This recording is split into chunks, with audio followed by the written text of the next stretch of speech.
"Fix my car and it's yours," laughed the boss, but the janitor silenced him.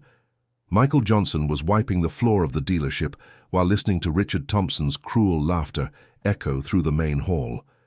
The businessman had the terrible habit of humiliating employees in front of others, but this time something felt different in the air. That's when Richard's imported car simply stopped working right in the middle of the dealership lot. The engine made a strange noise and died completely.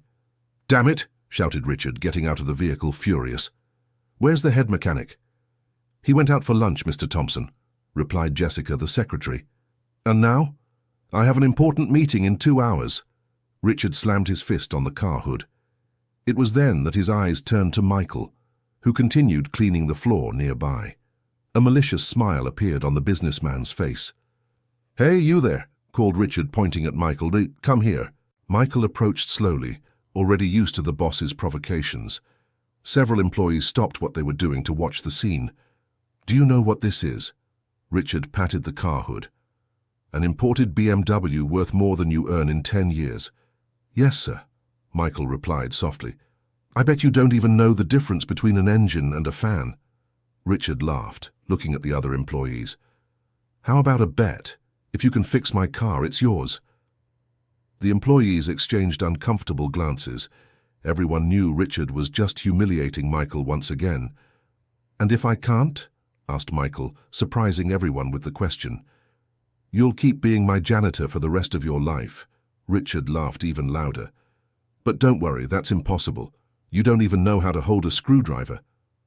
Michael looked at the car, then at the boss. Something in his eyes changed. "I accept," he said calmly. Richard's smile faltered for a second. He didn't expect Michael to accept. "All right," he recovered quickly. "But I want everyone to see this. Jessica, record everything." Jessica picked up her phone, hesitant.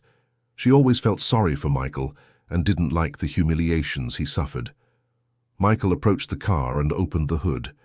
His eyes scanned the engine with an attention no one expected to see. He touched some parts, tilted his head to listen to non-existent noises. "What are you doing?" asked Richard, starting to get nervous with Michael's seriousness. "Diagnosing the problem," Michael replied without taking his eyes off the engine. "Diagnosing?" Richard laughed forcedly. "You can't even write properly." But Michael ignored the comment. He placed his hand on a specific part and shook his head. "Fuel pump," he murmured. "What?" Richard approached. "The fuel pump is faulty. That's why the car died suddenly," Michael explained, pointing to the part. "I need to replace it with a new one." The employees looked at each other, surprised. Michael's explanation sounded too technical for a simple janitor. "You're just guessing," Richard shouted, but his voice trembled slightly. "No, sir. I worked 15 years in a shop specialized in imported cars before coming to work here," Michael revealed. "My specialty was BMWs." A heavy silence fell over the group. Richard paled. "Why didn't you ever mention that?" asked Jessica, genuinely curious. Michael sighed. "My wife got sick. I needed a job urgently to pay for her treatment. Mr. Thompson was hiring the same day I came looking. I accepted what he offered." "That doesn't prove anything," Richard interrupted, but was now visibly nervous. "Anyone can pretend to know about cars." Michael nodded. "You're right. How about we call the head mechanic when he gets back? He can confirm my diagnosis." "No," Richard answered too quickly. "The bet is now. Either you fix it or you don't." Michael noticed his boss's anxiety, and that only increased his confidence. "I need the tools and a new fuel pump," said Michael. "Do you have it in stock?" Richard hesitated. If he said yes, he'd be admitting that Michael could actually fix the car. If he said no, he'd be cancelling the bet itself. "Daniel," he called the head mechanic who had just returned from lunch, "do you have a fuel pump for a BMW 3 Series? Daniel looked at the strange scene. The janitor with grease-stained hands examining the boss's car engine. "Yes, I do. Why?" "Nothing," Richard answered quickly. "Forget it." But Michael was already walking toward the workshop. "Daniel, can I borrow your tools? I need to replace this pump." Daniel looked at Richard, confused. "Can you explain what's going on here?" Jessica approached and explained the bet. Daniel raised his eyebrows, surprised. "You know about mechanics?" he asked Michael. A little, Michael replied modestly. Daniel laughed. Let's see then. The tools are on the bench. While Michael went to get the tools, Richard pulled Daniel aside. Listen, you can't let him touch my car, Richard whispered. Why? You're the one who made the bet, Daniel replied. Because he could break everything. He's just a janitor. Daniel looked at Richard suspiciously. If he knows mechanics, what's the problem? The problem is... Richard stopped, realizing he didn't have a logical reason. At that moment, Michael returned with a toolbox and the new pump. He opened the box and began organizing the parts methodically. First, I need to disconnect the battery, he said to himself, but loud enough for others to hear. Then drain the remaining fuel from the system. Daniel approached, interested. Michael's actions were precise and professional. You really did work with imported cars, Daniel commented. 15 years at Mr. George's workshop in Buckhead, Michael replied while working. He taught me everything about European engines. The name made Daniel's eyes widen. Mr. George Wilson? The BMW old-timer? You know him? Of course. He's a legend. Trained half of Chicago's specialized mechanics. Richard watched the conversation with growing desperation. With each passing minute, it became clearer that Michael knew exactly what he was doing. Enough, Richard suddenly shouted. I cancel the bet. Everyone turned to him, surprised. You can't cancel, Mr. Thompson, said Jessica, showing her phone. I've recorded everything. If you cancel now, it'll look like you're afraid to lose. Afraid? Me? Richard laughed nervously. Ridiculous. Then let him finish, said Daniel. I'm curious to see if he can really do it. Michael continued working silently. His hands moved with a confidence that totally contrasted with his usual humble demeanor. Dear listener, if you're enjoying the story, please take a moment to like and especially subscribe to the channel. It really helps us who are just starting out. Now continuing. Richard paced back and forth, clearly agitated. He picked up his phone and made a call. Emily? It's me. I need you to come to the dealership now. It's urgent, he said on the phone, stepping away from the others. Meanwhile, Michael had removed the old pump and showed it to Daniel. See how the contacts are burned? He pointed to small black marks. And this part here is warped from excessive heat. Daniel examined the part carefully. You're right. That's exactly it. How did you identify it so quickly? The noise the engine made before it died, Michael explained. It's the distinct sound of a failing fuel pump. Besides, the car was running fine until it suddenly stopped.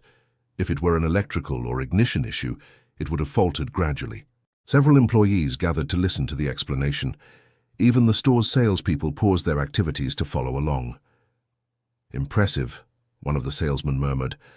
I've worked here for 3 years and never heard such a clear explanation. Michael smiled timidly and continued working. He installed the new pump with precise movements, connecting each wire to the correct place. Richard returned from his phone call and saw the audience that had formed around Michael. What are you all standing around for? He shouted. Get back to work. But Mr. Thompson, it's interesting to watch Michael work, said one of the saleswomen. He really knows a lot. He's a janitor, Richard yelled, losing his composure. His place is cleaning floors, not playing mechanic. With all due respect, Mr. Thompson, said Daniel, but he's not playing. His work is impeccable. Richard looked at Daniel angrily. You were hired to be the head mechanic, not to praise janitors. I was hired to take care of the cars, Daniel replied firmly. And I can say that Michael is fixing your car better than many certified mechanics I've seen. The tension in the air was palpable. Richard was clearly losing control of the situation. That's when a black BMW parked in front of the dealership. An elegant woman, around 40 years old, got out of the car and entered the establishment. Emily! Richard went to meet her. I'm glad you came. Emily Thompson, Richard's daughter, observed the strange scene. A man in uniform working on her father's car, surrounded by all the employees. What's going on here, Dad? Nothing much. Just a little problem with the car. Richard tried to downplay it, but Jessica approached. Ms. Emily, your father bet that if Michael could fix the car, it would be his. Emily looked at her father, surprised. You made a bet with an employee. It wasn't exactly like that, Richard tried to explain. Then what was it like? Emily crossed her arms. Michael, who had stopped working to listen to the conversation, approached respectfully. Excuse me, Miss Emily, I don't think you remember me. Emily looked at Michael carefully. Do I know you? Michael Johnson. About 6 months ago, you were with an older lady on a road near Malibu. The car had broken down. Emily's eyes lit up with recognition. You! It was you who helped us, she exclaimed. That was my grandmother. Her car had broken down and you stopped to help. Yes, ma'am, I just did the basics. Problem with the alternator belt. Basics? Emily laughed. You saved our day, and you even refused to take money for your help. Richard watched the conversation with growing horror. Emily, that's not relevant now? He tried to interrupt. Not relevant? Emily turned to her father. This man helped your elderly mother on a deserted road, and you're here humiliating him. I'm not humiliating anyone. Then what's this about a bet? Michael went back to working on the car, trying not to get involved in the family argument. He knew his position was delicate. You don't need to worry, Michael said calmly. I'm just trying to fulfill our agreement. What agreement? Daniel explained the whole situation to Emily. Her expression grew increasingly serious as she heard the details. Dad, this is unacceptable, Emily said when Daniel finished. How can you treat an employee like this? He's just a janitor. Just a janitor? Emily was visibly irritated. So what? That doesn't give you the right to humiliate anyone. Michael had finished installing the new pump and was connecting the last wires. All set, he announced. Now I need to reconnect the battery and test it. He connected the battery cables and turned to the driver. May I try starting it? Richard hesitated. If the car started, he would lose the bet in front of everyone, including his daughter. No, he shouted. First, I want Daniel to check if you did everything correctly. Dad? Emily protested. That's a fair precaution, Michael agreed. Daniel, can you check my work? Daniel examined all the connections carefully. It's perfect, he declared. All connections are correct and secure. So can we test it? Asked Michael. Richard had no way to delay any longer. He nodded reluctantly. Michael got into the car and turned the key. The engine started immediately and ran perfectly. A murmur of approval spread among the employees. Emily smiled and began to clap. Congratulations, she said to Michael. You did it. But Richard was not willing to accept defeat. Hold on, he yelled. The bet doesn't count. Everyone turned to him, surprised. What do you mean it doesn't count? Asked Jessica. Because it wasn't made official. We have no witnesses. We have everyone here, said Daniel, and Jessica recorded everything. A recording is worthless. Richard was desperate. That's when another person entered the dealership. A tall, well-dressed man, clearly someone important. Good afternoon, said the newcomer. I'm William Roberts from Roberts Imports. I have a meeting scheduled with Mr. Thompson. Richard paled. William Roberts was one of the biggest luxury vehicle importers in the country. The meeting with him could save the company, which was going through financial difficulties. Mr. Roberts, Richard tried to regain his composure. It's good to see you. Can we talk in my office? Actually, said William, looking around, I witnessed part of the situation here and became very interested. Interested? Yes. I saw an employee fixing an imported car while others tried to stop him from fulfilling an honest bet. Richard felt his blood run cold. It's not quite like that.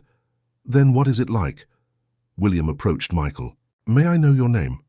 Michael Johnson, sir. And how long have you worked here? 2 years. As a janitor? Yes, sir. William nodded and turned to Richard.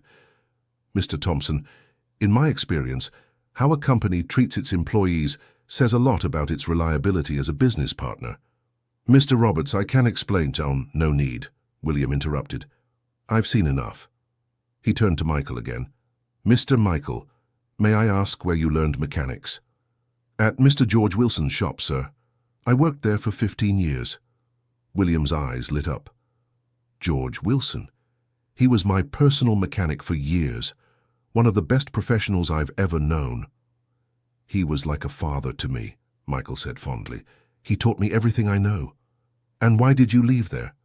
Michael hesitated, clearly not wanting to talk about personal problems. "Family matters, sir." William nodded understandingly. "Mr. Thompson," he turned to Richard, "I believe our meeting won't be necessary." "What do you mean?" Richard panicked. "I don't do business with companies that don't value talent." "But, Mr. Roberts, Michael is just a—" "Just a what?" William's voice turned icy. Richard realized he had fallen into a trap. Anything he said now would worsen his situation. "Nothing," he murmured. William took a card from his pocket and handed it to Michael. "Mr. Michael, if you ever want to work for a company that values your talents, contact me." Michael took the card with trembling hands. "Thank you, sir." William headed for the exit, but stopped and turned to Richard one last time. "Oh, Mr. Thompson, a bet is a bet. I expect you to keep your word." And he left, leaving a heavy silence in the dealership. Richard was devastated. He had lost the biggest deal of his life because of his arrogance. "Dad," Emily approached him, "you have to honor the bet." "Emily, you don't understand." "Don't. That car is worth a fortune." "So what?" she replied. "You made a public bet. Now you have to honor it." Michael, who had remained silent during the entire discussion, approached. "Mr. Thompson, may I speak with you privately?" Richard nodded reluctantly. The two moved away from the others. "What do you want?" Richard asked curtly. "I want to propose something different." "Different how?" "I don't want the car for myself." Richard raised his eyebrows, surprised. "What do you mean?" "I want you to donate the car to a charity." "Charity?" "Yes. I know an orphanage that takes care of underprivileged children. They can sell the car and use the money to improve the facilities." Richard was confused. This wasn't the attitude he expected from Michael. "Why would you do that?" "Because I've learned that doing good always comes back to us in some way." "And you? You get nothing?" Michael smiled sadly. "Mr. Thompson, I just wanted you to treat me with respect, like you treat the other employees." "Respect?" "Yes, I know I'm just a janitor, but I'm also a human being. I have feelings, family, problems like anyone else." Richard looked at Michael for a long moment. For the first time, he really saw him as a person, not just as a lower employee. "Why did you keep working here knowing so much about mechanics?" Michael sighed. "My wife is undergoing cancer treatment. The company's health insurance covers the expenses. I can't afford to leave." The revelation hit Richard like a punch in the stomach. For 2 years, he had humiliated a man who was fighting to save his wife's life. I didn't know." "Of course you didn't know. You never asked." Richard felt small. Emily approached the two. "What are you talking about?" "Michael is giving up the car," Richard said quietly. "What do you mean?" Michael explained his proposal to Emily, who became visibly emotional. "That's beautiful," she said with tears in her eyes. "But it's not fair to you. Miss Emily, sometimes doing the right thing is more important than being fair to ourselves."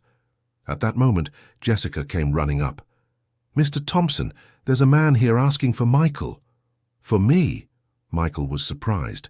An elderly man, about 70 years old, entered the dealership. He wore clean overalls and had hands calloused from a lifetime of working with mechanics. "Michael?" the old man called. "Mr. Wilson!" Michael ran to greet the man. "What are you doing here?" "I was passing through the area and decided to see how you are. I heard you were working here." The two hugged affectionately. It was clear they had a father-son relationship. "Michael, my boy, why didn't you come to me when Jennifer got sick? I could have helped you." "I didn't want to bother you, Mr. Wilson. You've already done so much for me." "Bother?" The old man laughed. "You were like a son to me." Richard watched the scene with growing curiosity. "Mr. Wilson," Michael made the introductions. "This is my boss, Mr. Richard Thompson." George approached Richard and shook his hand. "Pleasure, George Wilson." "The pleasure is mine," Richard replied. "Michael has told me a lot about you." "I hope good things," George laughed. "This young man here was my best apprentice. He has blessed hands for mechanics." "I'm starting to realize that." George looked around the dealership. Nice place. But Michael, why are you wearing a janitor's uniform? An awkward silence fell. Michael didn't know how to explain without embarrassment. It's a long story, Mr. Wilson. I have time, the old man said, crossing his arms. Emily took the initiative and explained the whole situation to George. The old man's face grew increasingly serious as he listened to the details. Let me get this straight, George said when Emily finished. You have one of the best import car mechanics I ever trained working as a janitor. Yeah, Richard was visibly uncomfortable. And you publicly humiliate him on top of that? Mr. Thompson, George interrupted. May I take a look at your car? Of course. George examined Michael's work carefully, testing every connection. Perfect, he declared. Impeccable work. Michael, you haven't forgotten anything I taught you. Thank you, Mr. Wilson. The old man turned to Richard. Mr. Thompson, Michael is capable of fixing any import car out there. His technical knowledge surpasses 90% of the certified mechanics I've met in my life. I'm starting to understand that. Then why keep him as a janitor? Richard had no answer. The truth was he had never bothered to learn his employees' qualifications. Mr. Wilson, Michael interrupted, you don't need to fight with my boss on my account. I'm not fighting, the old man said calmly. I'm just pointing out a waste. Waste? Yes. Talent being wasted because of prejudice.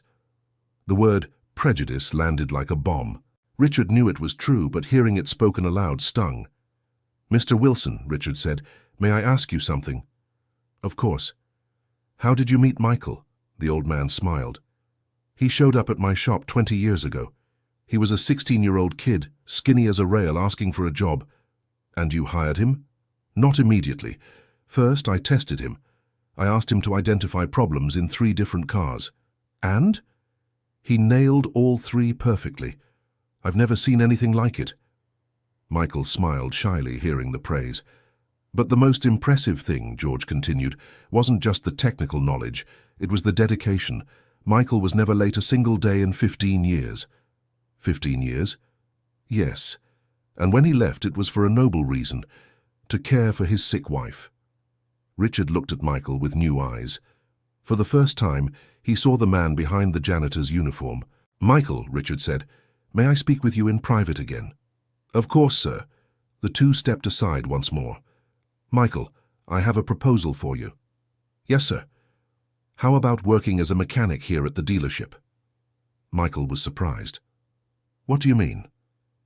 Well, Daniel can train you in the company's specific procedures, but clearly you have the necessary knowledge.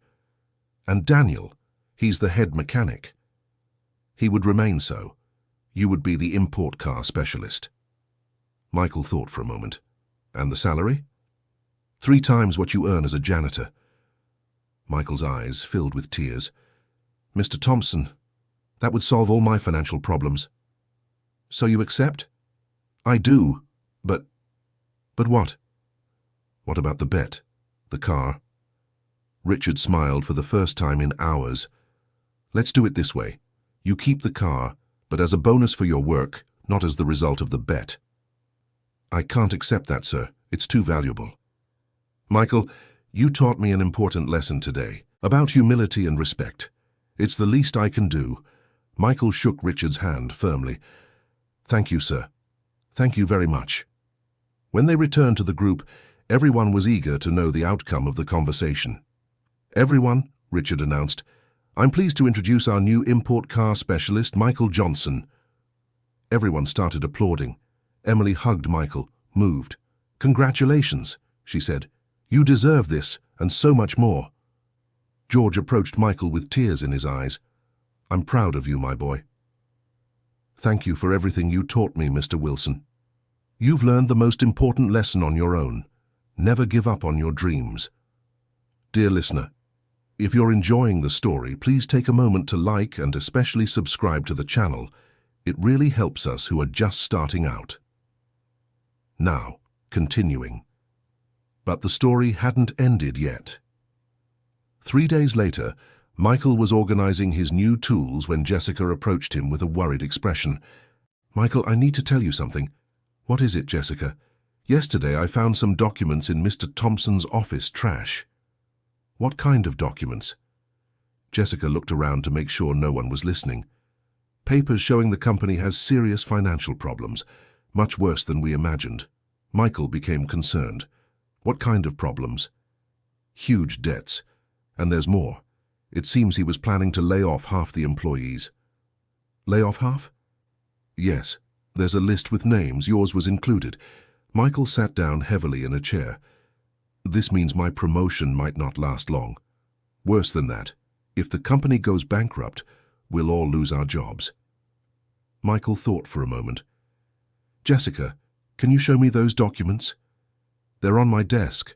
I'll go get them. While waiting, Michael reflected on the situation. He had finally gotten a job that could solve his financial problems, but now he discovered it might not last long. Jessica returned with a folder full of papers. Here it is. Look at these numbers. Michael examined the documents carefully. His experience handling budgets at Mr. Wilson's shop helped him understand the financial situation. It's really bad, he murmured. But it's not impossible. How so? Well, the main problem seems to be cash flow. The company spends more than it earns. And how to fix that? Michael continued studying the papers. There are a lot of unnecessary expenses. Look here. They spend a fortune on original parts, but they could use alternatives of similar quality for half the price. You understand finances too? I learned out of necessity. At Mr. Wilson's shop, I handled purchasing and budgets. And do you believe the company can be saved? I do, but it would need drastic changes in management. At that moment, Richard entered the workshop.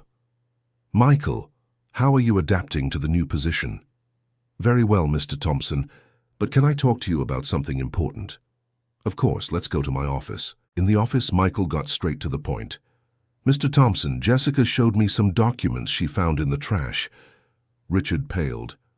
What documents? About the company's financial situation.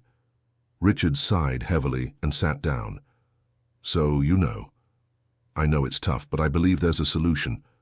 A solution? Michael, the company is going bankrupt. I have debts I can't pay.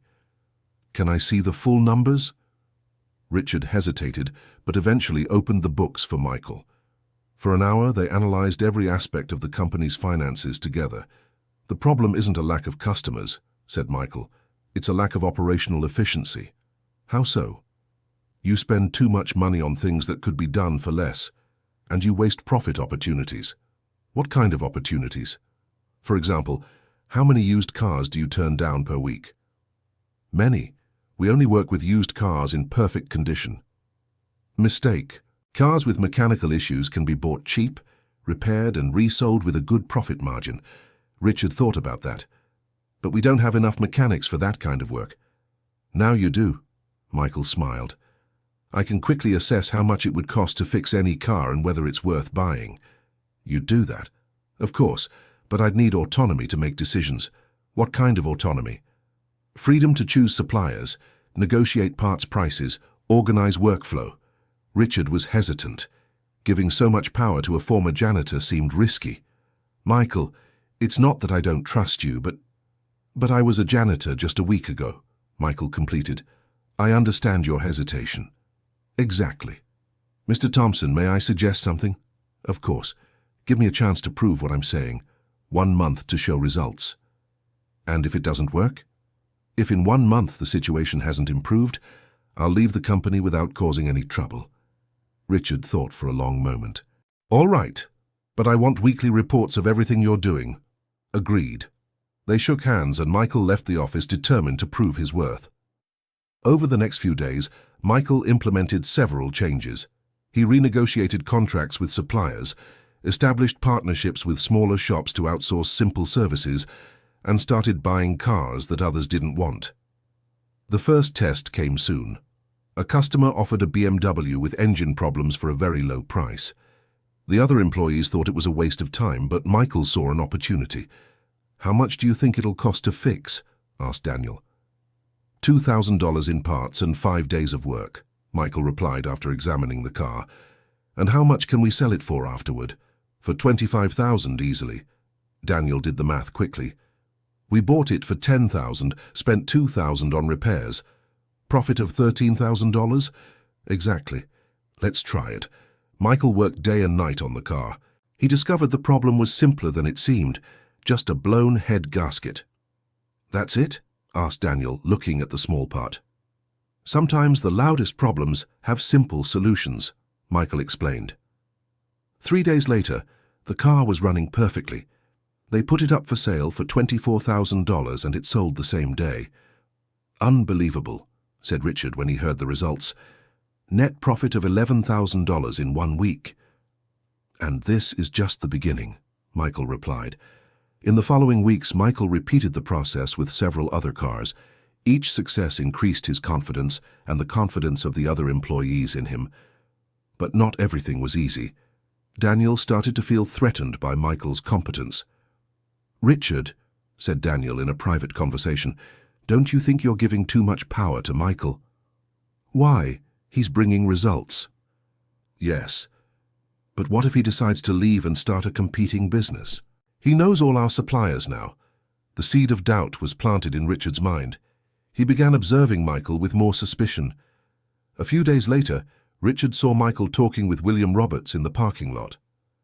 What were you talking about? Asked Richard when Michael returned. He wanted to know how work is going. And what did you say? That I'm really enjoying it and learning more every day. Just that? Michael noticed the suspicion in Richard's voice. Mr. Thompson, did something happen? No, nothing. But Michael noticed that Richard started monitoring his activities more closely. This made him uncomfortable. The situation worsened when Michael received a call at work. Hello, Michael, this is William Roberts. Hi, Mr. Roberts. Can I speak with you after work? I have a proposal. What kind of proposal? I'd rather talk in person. Can you meet me at the corner cafe at 6? Michael hesitated. He knew if Richard found out about the meeting, he'd interpret it in the worst way. All right, I'll be there. At 6 o'clock, Michael met William at the cafe.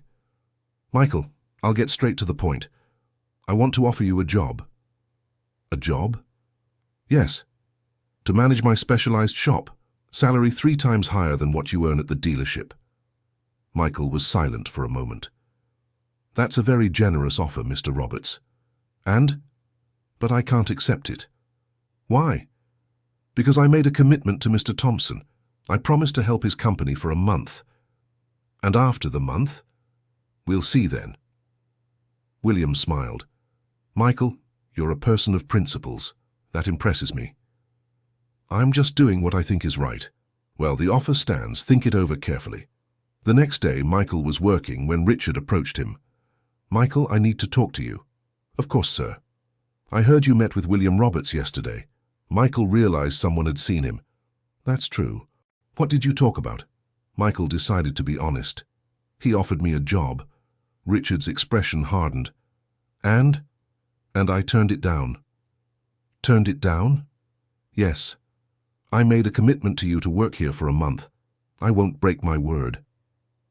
Richard was surprised. He had expected Michael to have accepted the offer. Why did you do that? Because I honor my commitments, Mr. Thompson. I've always done it that way. Michael's honesty disarmed Richard. He realized his suspicions were unfounded. Michael, I'm sorry for doubting you. There's no need to apologize. It's natural to be cautious. No, it's not natural. It's baseless distrust. You've given enough proof of your honesty. From that day on, their relationship became more solid. Richard began to trust Michael completely. At the end of the month, the results were impressive. The company had profited nearly $50,000 from Michael's strategies. Michael, said Richard in a meeting with all the employees, I want to publicly thank you for the exceptional work you've done. Everyone applauded.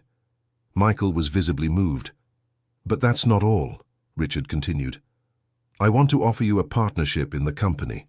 A murmur of surprise went through the employees. What do you mean? Asked Michael. 20% of the company will be yours, as recognition for what you've done and what I hope you'll continue to do. Michael was speechless. Mr. Thompson, that's very generous, but nothing. You saved the company.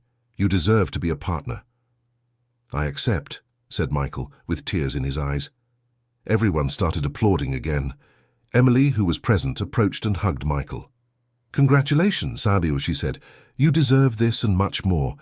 Dear listener, if you're enjoying the story, take a moment to like and especially subscribe to the channel. It really helps us who are just starting out now continuing." 6 months later, the dealership was unrecognizable. Michael had implemented so many improvements that the revenue tripled, but it was on a Friday afternoon that the biggest surprise happened. Michael was organizing his tools when he found an old photo in the glove compartment of one of the cars he was repairing. The photo showed 2 young men in front of a small workshop. One of them was clearly Richard, much younger. The other... Michael froze. The other man in the photo was his father. "It can't be," he murmured to himself. He examined the photo more carefully. There was no doubt. It was his father, Robert Johnson, who had left when Michael was a child. Michael put the photo away and kept working, but his mind was racing. What connection did his father have with Richard? That night, Michael showed the photo to his wife Jennifer, who was recovering well from her treatment. "Are you sure it's your father?" she asked. "Absolutely. I'd never forget his face. But what does this mean?" "I don't know, but I'm going to find out." The next day, Michael decided to confront Richard. "Mr. Thompson, can I show you something?" "Of course." Michael showed him the photo. Richard's expression changed immediately. "Where did you get this?" "It was in the glove compartment of one of the cars." "Who's the man next to you?" Richard hesitated for a long moment. "Why do you want to know?" "Because he's my father." Richard nearly spilled the coffee he was drinking. "Your father?" "Yes, Robert Johnson." "He abandoned me when I was 8. Richard sat down heavily. "Michael, I need to tell you a story I'm not proud of." "I'm listening." "Your father and I were partners. We had a small repair shop when we were young." "Partners?" "Yes. He was the best mechanic I've ever known. I handled the business side." "And what happened?" Richard sighed deeply. "I betrayed him." "What do you mean?" "I forged documents to become the sole owner of the shop. He lost everything." Michael felt as if he'd been punched in the stomach. "You destroyed my father's life." "Yes, and I regret it every day." "That's why he left home. He couldn't support the family after losing everything." "Michael, my mother went hungry, I went hungry, all because you stole what belonged to my father." Michael stood up, furious. "Michael, wait! No, you destroyed my family." Michael stormed out of the office, slamming the door. All the employees looked on, worried. "What happened?" asked Jessica. "I found out who Mr. Thompson really is," Michael replied bitterly. That night, Michael told Jennifer everything. "What are you going to do?" she asked. "I don't know. I'm so confused. Part of me wants to leave the company and never see his face again. And the other part? The other part remembers that he gave me an opportunity when I needed it most. Michael, maybe it's time to forgive." "Forgive?" "He destroyed our family." "Yes, but if you don't forgive, who will suffer? Him or you?" Michael reflected on his wife's words all night. The next day, he arrived at work determined to talk to Richard again. "Mr. Thompson, can we talk?" "Michael, about yesterday." "Let me speak first." Richard nodded. "I spent the night thinking. You destroyed my family, that's a fact." "I know. But you also gave me an opportunity when I needed it most. That's also a fact."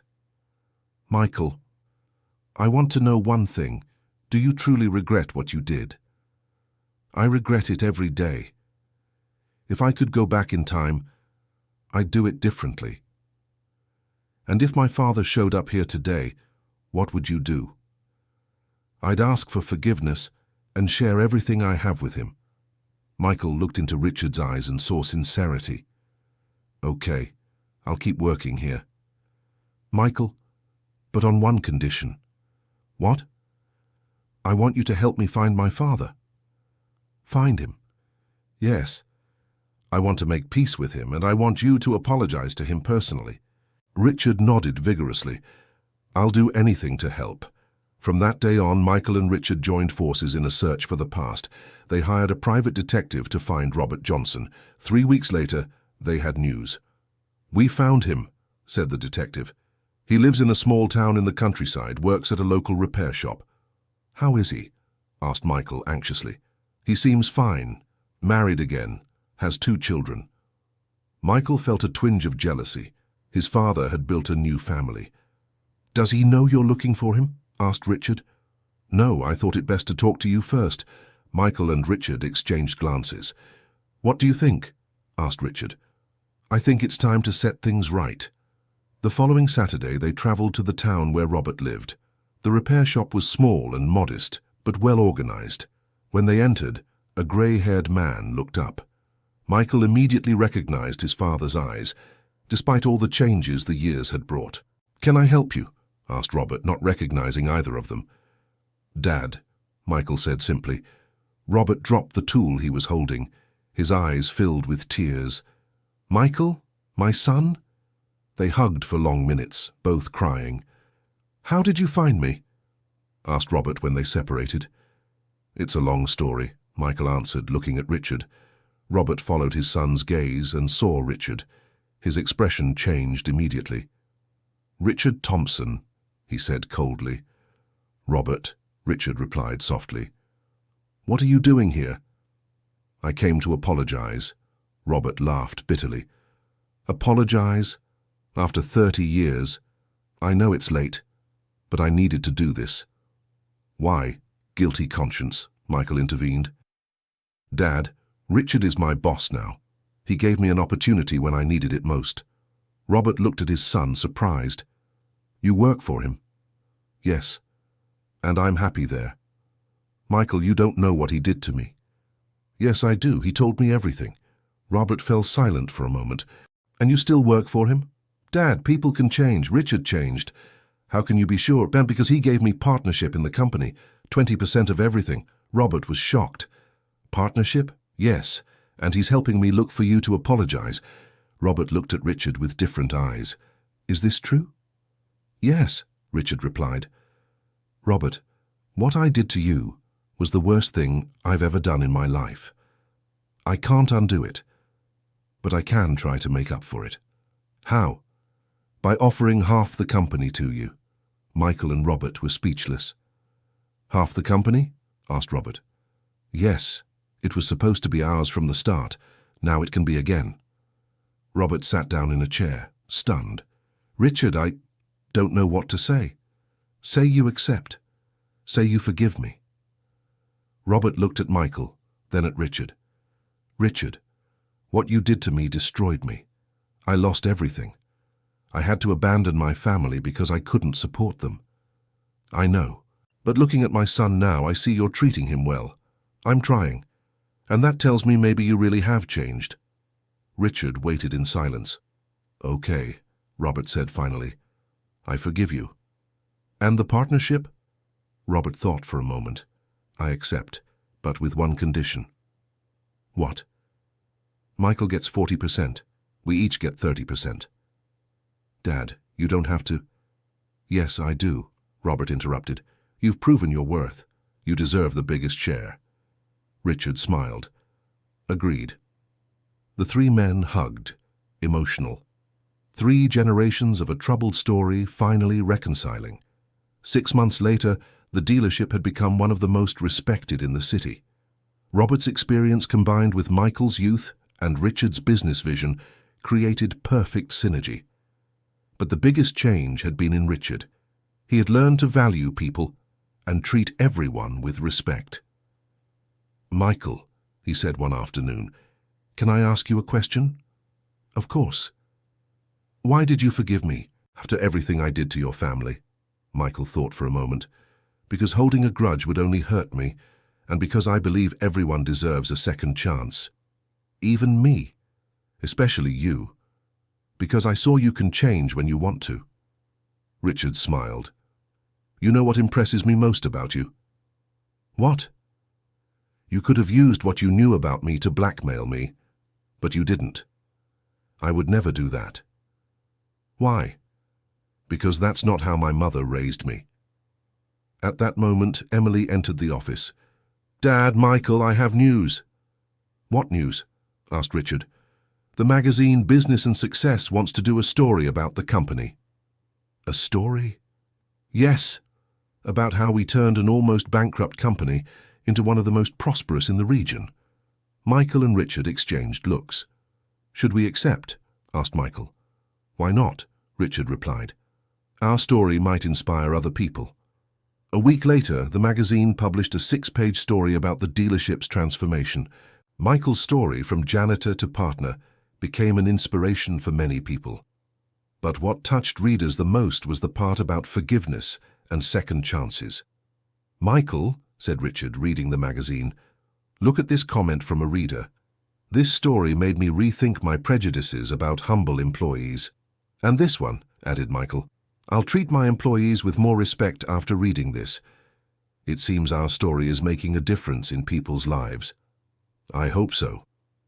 3 years had passed. The company had grown so much that they opened a second location. Michael was recognized as one of the best imported car experts in the region. But most importantly, he had rebuilt his relationship with his father, and his family was finally complete. One Sunday afternoon, Michael was at home with Jennifer, who had fully recovered, when the phone rang. "Hello?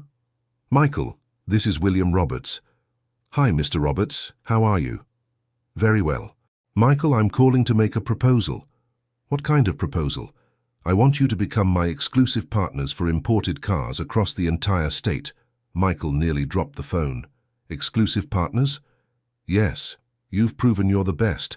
I want to expand this partnership." "Mr. Roberts, this is an incredible opportunity." "So you accept?" "I need to talk with my partners, but I believe so." "Great. Let's schedule a meeting for next week." When Michael hung up, Jennifer asked, "Good news?" "The best possible. I think our life is about to change again." "For the better?" "Definitely for the better." On Monday, Michael shared the news with Richard and Robert. "Exclusive partners with William Roberts?" asked Robert. "Michael, this will make us the largest imported car network in the state." "That's what it seems."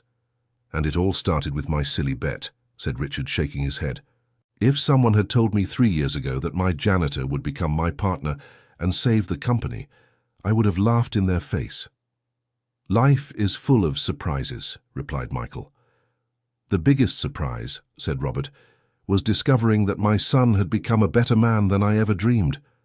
Michael was moved by the compliment. "Dad, everything I am, I learned from you and your George." "No, son. What makes you special can't be taught. It comes from within." 5 years after the famous bet, Michael was in his office. Now he had his own office in the company, when there was a knock at the door. "Come in." It was a young man of about 20, wearing simple clothes. "Mr. Michael, my name is Jason. I came looking for a job." Michael looked at the young man and saw himself years ago, humble, hopeful, needing an opportunity. "What kind of job are you looking for, Jason?" "Anything, sir. I need to work to help my family." "Do you know about cars?" "A little. My father was a mechanic." "And where is he now?" "He passed away, sir." Michael understood that his father had died. "I'm sorry. And your mother?" "She's sick. I need money for her treatment." Michael felt as if he were seeing his own story repeating. "Jason, I'm going to offer you a position, starting as an assistant in the workshop." "Assistant?" The young man's eyes shone. "Yes. But I want you to know, here, what matters isn't how you start, but how you dedicate yourself to the work." "I understand, sir." "If you show dedication and willingness to learn, you can grow in the company. There are no limits for those who truly want to succeed in life." "Thank you, Mr. Michael. Thank you so much." Michael smiled, remembering his own gratitude when Richard gave him his first opportunity. "Jason, can I give you some advice?" "Of course, sir." "Never be ashamed of honest work, and never give up on your dreams, no matter what people say." "I won't give up, sir." "I know you won't. I see determination in your eyes." When Jason left, Michael reflected on how life comes full circle. He had been given an opportunity when he needed it most, and now he was paying it forward. Richard entered the office shortly after. I heard you hired a new young man. Yes. Does he remind you of anyone? Richard smiled. Of you, a few years back. Exactly. And do you know what I'm going to do with him? What? I'm going to give him the same opportunities you gave me. Michael, you're a special person. No, Richard, I'm just giving back to the world what I received. 2 years later, Jason had become one of the company's best mechanics, and Michael continued finding new talent among the most humble people. The company now had 50 employees and was considered one of the best employers in the region. One Saturday morning, Michael was washing his car, the same BMW he won from the bet, when his young daughter approached. "Daddy, why do you still wash the car yourself? Can't you pay someone to do that?" Michael smiled at his 7-year-old girl. "I could, Princess, but I like doing it." "Why?" "Because it reminds me of where I came from, and I never want to forget that." "And where did you come from, Daddy?" Michael knelt down to be at his daughter's eye level. "I came from a simple family that went through hard times, but one that never lost hope." "And are we rich now?" "Now we have enough, and we know how to share with those in need." "How?" "By helping other people get jobs and achieve their dreams." The girl nodded, even without fully understanding. "Daddy, you're a good person." "I'm trying to be, Princess. Every day." That afternoon, Michael received an unexpected call. "Michael, this is Kevin from the local newspaper." "Hi, Kevin." "Michael, we want to honor you as Business Person of the Year." "Honor?" "Yes, for the social work you do, giving opportunities to people in need." Michael was surprised. "Kevin, I don't do this to receive awards." "We know that. That's exactly why you deserve the recognition." "Well, if you think it might inspire others." "It definitely can." "Then I accept." The award ceremony was emotional. Michael went up on stage accompanied by Richard and Robert. "Ladies and gentlemen," Michael said into the microphone, "this award isn't just mine. It belongs to everyone who believed in second chances." The audience applauded. "A few years ago, I was just a janitor at a dealership. My boss made a bet with me thinking he would humiliate me, but that bet changed our lives forever. I learned that it doesn't matter where you start in life.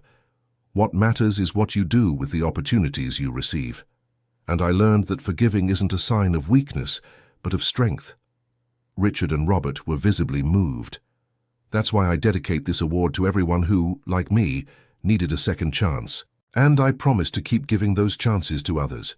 The audience stood up to applaud. In the middle of the crowd, Michael saw Mr. Wilson, now 80 years old, applauding proudly. After the ceremony, Michael approached the old mechanic. "Mr. Wilson, what a surprise to see you here. Did you think I'd miss my Best Students Award ceremony?" They hugged affectionately. "I'm proud of you, Michael, very proud." "Thank you for everything you taught me, Mr. Wilson." "I taught you mechanics, but you learned how to be a man of character on your own. You were my example, and now you're an example to many others." That night, Michael was at home with his family when he reflected on his journey, from humiliated janitor to award-winning business owner, from abandoned son to family man, from resentful person to example of forgiveness. "What are you thinking about?" asked Jennifer. "About how surprising life is. Sometimes our worst experiences lead to our greatest triumphs." "Are you referring to the bet?" "Yes, sir. If Richard hadn't made that stupid bet, I'd still be a janitor. I'd never have found out he knew my father. We'd never have reconciled." "And you'd never have become a businessman." "Exactly. Sometimes what seems like our ruin is actually our salvation." "Do you think Richard knew that when he made the bet?" "No. I'm sure he just wanted to humiliate me. But fate had other plans." Jennifer smiled. "Or maybe you turned humiliation into opportunity through your determination." "Maybe. But one thing's for sure. I learned that we should never underestimate anyone. Everyone has the potential to surprise." 10 years after the famous bet, Michael was in the office when Jessica entered with special correspondence. "Michael, there's a letter for you. It's from a university." Michael opened the letter curiously. "What is it?" asked Jessica. "An invitation to give a lecture about entrepreneurship and overcoming adversity." "What an honor." "Yeah, I never imagined I'd one day be lecturing at a university." Will you accept? Of course. Maybe my story can inspire young students. The following week, Michael stood before 300 college students telling his story. Your lives can change with a single decision, he told the young people. Mine changed when I accepted a bet that seemed impossible to win. But the secret wasn't winning the bet. It was not giving up on my values during the process.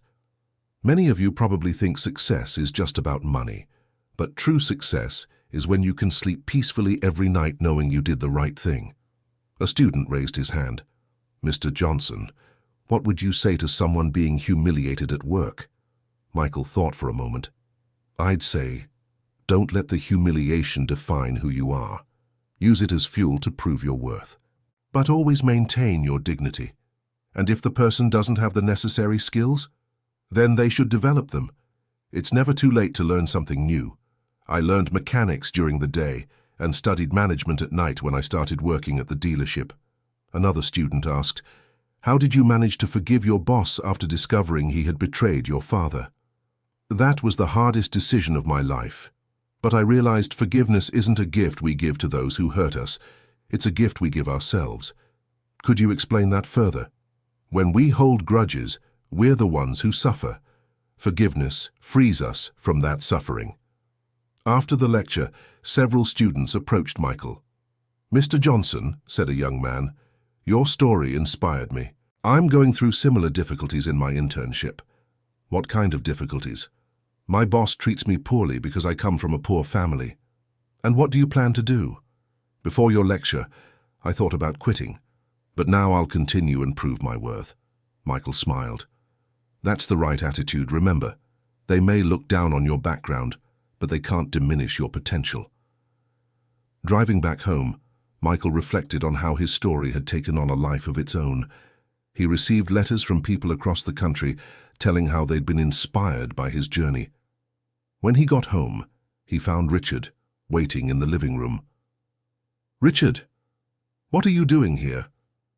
I came to tell you some news. What news? I've decided to retire. Michael was surprised. Retire? But you're only 55.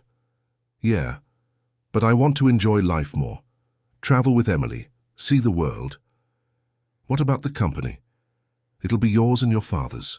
You've brought it this far, you can continue without me. Richard, are you sure? Absolutely, you've proven you're capable. Michael became emotional.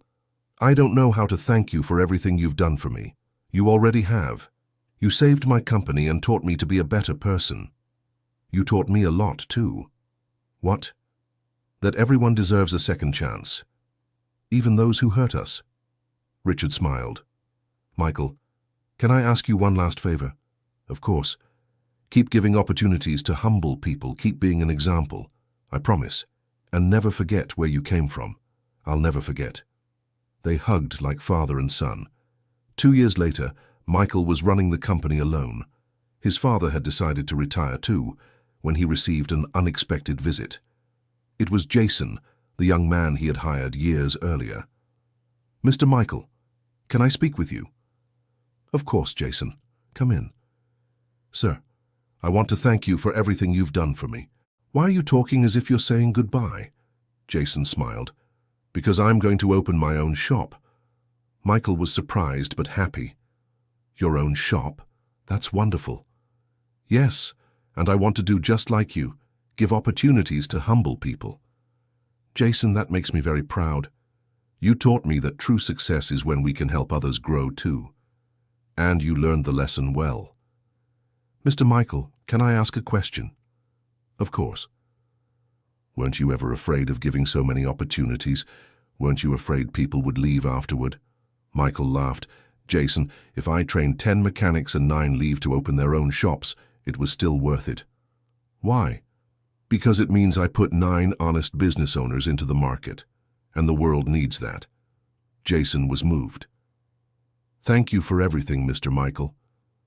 Thank you for proving I was right to bet on you. 5 years later, Michael was in his office when he read a newspaper article that made him very happy. Jason had been elected Young Entrepreneur of the Year. How proud, he murmured to himself. That afternoon, Michael decided to do something he hadn't done in a long time: clean cars. He went down to the shop, grabbed a cloth and started cleaning the BMW he won in the bet. "Mr. Michael?" called one of the new mechanics. "What are you doing?" "Cleaning my car." "But sir, you're the owner of the company." Michael smiled. "So what?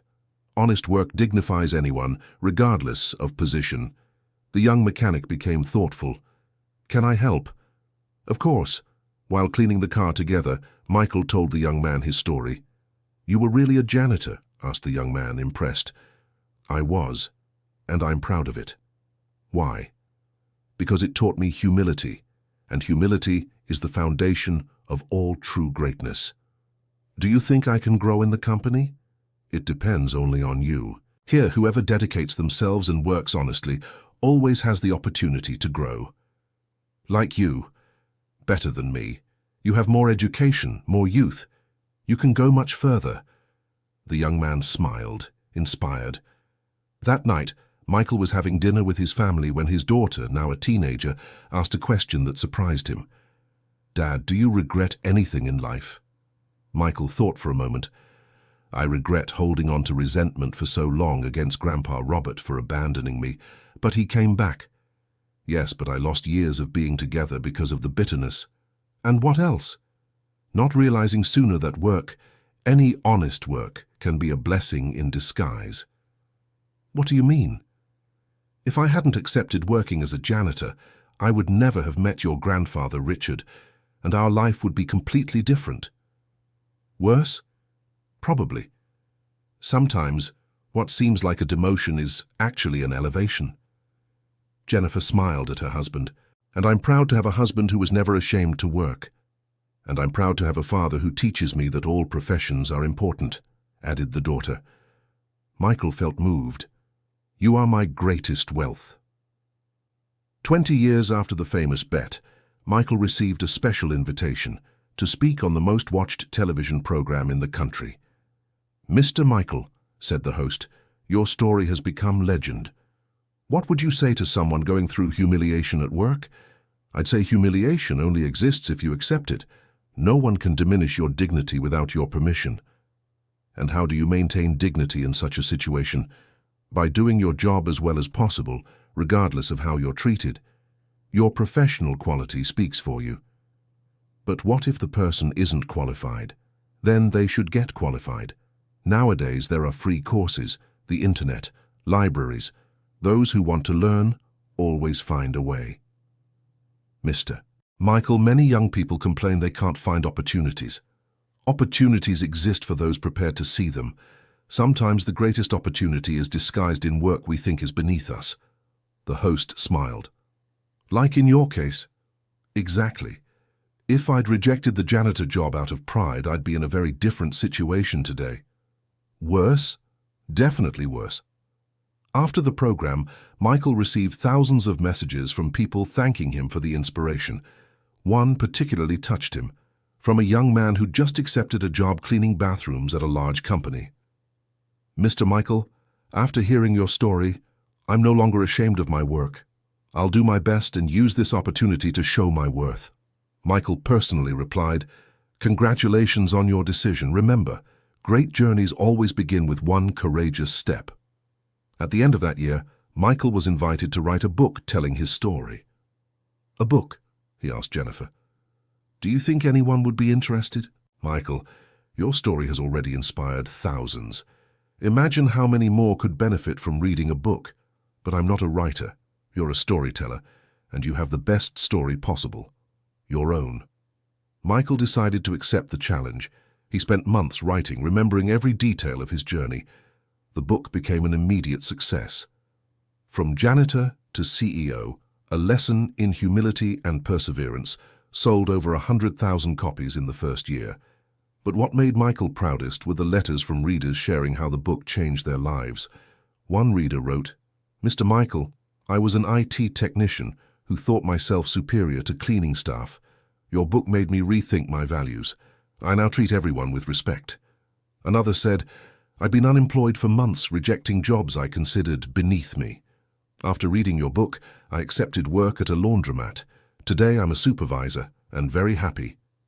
Michael kept all the letters lovingly. At 60, Michael decided to create a foundation to provide scholarships for underprivileged youth wanting to study mechanics or business administration. "Michael," said Richard, who at 70 remained close to the family, "you never stop helping people. It's my way of giving back for all I've received. But you've already given back.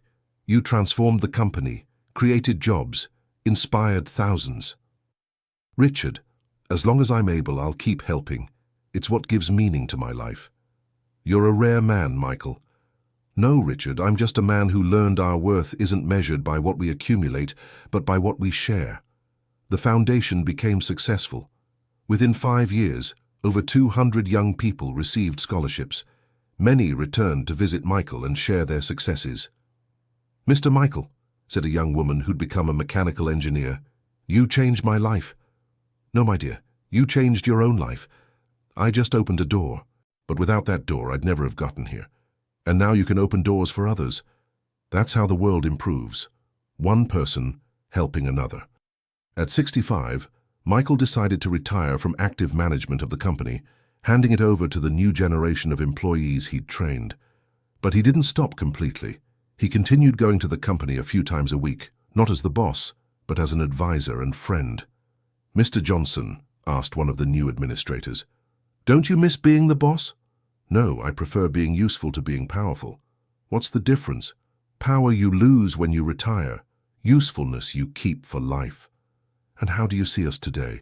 "I see the company is in good hands. You've learned not just technique, but values. Values that you taught us. Values that you chose to embrace." On the eve of his 70th birthday, Michael was organizing papers at home when he found the old photo he had discovered in the car, showing his father with Richard. Jennifer approached. "What are you looking at?" "The photo that changed everything. If I hadn't found it, I might never have discovered the connection between my father and Richard, and you would never have reconciled." "Exactly. Sometimes fate uses small things to make huge changes, like a photo forgotten in a glove compartment, or like a bet made out of arrogance." Michael smiled, remembering everything that had happened since that day at the dealership. "Jennifer, do you believe in fate?" "I believe some things are fate, others are choice." "And what was fate in our story?"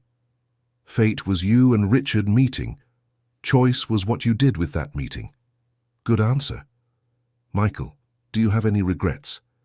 Michael thought for a long moment. "Just one." "What?" "I wish I had forgiven my father sooner, had understood sooner that holding on to resentment only hurt me." "But you forgave in time?"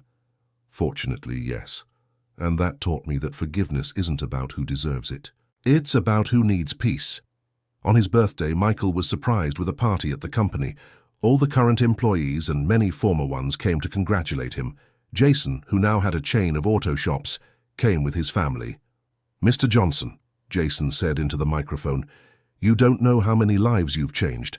Not just mine, but everyone who has passed through here." "And it will keep changing," added one of the engineers trained by the foundation. "Your story inspires new entrepreneurs every day." Richard, now 80 years old but still sharp, approached Michael. "Michael, do you know what the best day of my life was?" "Which?" "The day I made that stupid bet with you." Michael laughed. "Why?" "Because it gave me the chance to see who you really were, and that made me a better person." "Richard, we both became better people." "True. You taught me humility, and I hope I taught you that sometimes it's worth taking risks." "You did, but the biggest lesson was that it's never too late to change." At the end of the party, Michael went on stage to speak. "Friends, exactly 25 years ago, I was a janitor at this company. Today, I see some of you in positions I never dreamed of reaching. This isn't about me, it's about all of us. It's about believing that every person has infinite potential. I want you to know that the greatest wealth I've accumulated in life wasn't money. It was the friendships, the lessons learned, and the certainty that I made a difference in other people's lives. And I hope you also make a difference, that you treat your employees well, that you give opportunities to those in need, that you never forget where you came from." The audience applauded for long minutes. After the party, Michael walked through the empty auto shop, remembering his first days there. "What are you thinking about?" asked Jennifer, who had accompanied him. "I'm thinking that the humiliated janitor from 25 years ago would never have imagined that one day he would be honored in this same place. And what would he say if he could see all this? He would say every tear, every humiliation, every difficulty was worth it. Why? Because all of that led him here, and here is a good place." Michael looked around one more time, then took Jennifer's hand. "Shall we go home?" "Let's. Our daughter is waiting with the grandchildren for the birthday dinner." As they left the company, Michael stopped at the door and looked back. "Thank you," he whispered softly. "Thank you for what?" asked Jennifer. "For everything. For every opportunity, every lesson, every person I met here. Michael, you transformed this place as much as it transformed you." Then it was a fair exchange. They walked out hand in hand as the sun set over the dealership that had been the stage for one of the most beautiful stories of overcoming and human transformation ever experienced. End of story. Now tell me what you thought of this story of overcoming and forgiveness. Do you believe Michael made the right decisions? Leave your opinion in the comments. I love reading your thoughts. If this story touched your heart, don't forget to like and, most importantly, subscribe to the channel for more inspiring stories like this one.